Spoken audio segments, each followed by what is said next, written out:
Iedzīvotāju skaita ziņā Barkavas pagasts ir viens no lielākajiem Madonas novadā.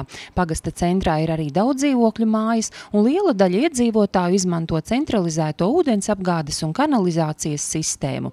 Šovasar, piesaistot Eiropas Savienības līdzekļus, barkaviešiem tiks izbūvētas jaunas notekūdeņu attīrīšanas iekārtas. Bija attīrīšanas ietaise, bet viņa jau kaupā gandrīz 40 gadu fiziski un morāli nolietojas. Morāli varbūt nav, tur metāla vannas, un metāls jau apmēram 40 gadu, un tad viņš jau vairs nav izturīgs. Viņš var caura palikt tā vanna, un bija iespēja iesaistīt Eiropas naudu, kas bija tikai atradums, un tāpēc iespējas tagad sakārtot attīrīšanas ietaises. Ja mums nebūtu līdzfinansējuma, mūsu pašu uzņēmums kā tāds šādu darbus nevarētu veikt, jo taisni attīrīšanas iekārtu rekonstrukcija izmaksā pāri 100 000, un lai šos visus līdzekļus savāktu atpakaļ no iedzīvotāju tarifiem,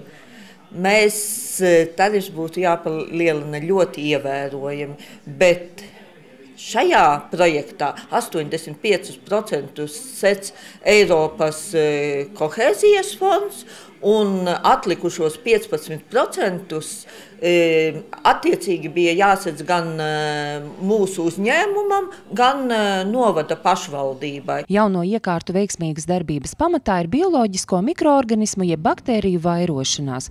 Tās barojas tieši no kanalizācijas ūdeņiem, un šodien vīri vēro, kā pašlaik tās darbojas sevišķi labi. To norāda brūnā krāsa, taču lielākais ienaidnieks baktērijām esot sadzīves ķīmija, ko iedzīvotāji izmanto lielos daudzumos. Baktērijas barojas no visiem netīrumiem, viņas pārstrādā un vairojas, un tu vannā var redzēt, tajā vecajā viņa tāda brūns kapijas biezumi, tāda ir, tas nozīmē, ka baktērijas ļoti lepni dzīvo.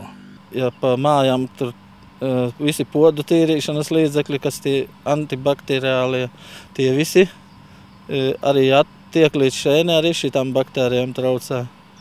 Viņas jau tiek atšķēdītas pa ceļam, bet vienalga, ja ļoti daudz lieto sadzīves ķīmiju, tad tas ir liels mīnus. Juris ir dzimis Barkavietis, un tepat netālu no attīrīšanas ietaisēm ir viņa dzimtās mājas.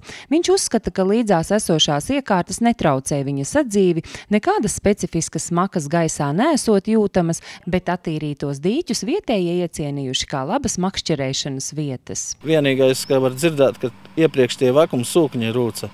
Teiksim, tagad jaunais jau knapi var dzirdēt kluss diezgan. Projekta realizācijas rezultātā lielākais iegūms neapšaubām ir iedzīvotāja izpratne par to, cik svarīgi ir saudzēt un nepiesārņot vidi, jo ūdens no pat salīdzinoši nelielajām Barkavas attīrīšanas iekārtām aiztek līdz pašai jūrai.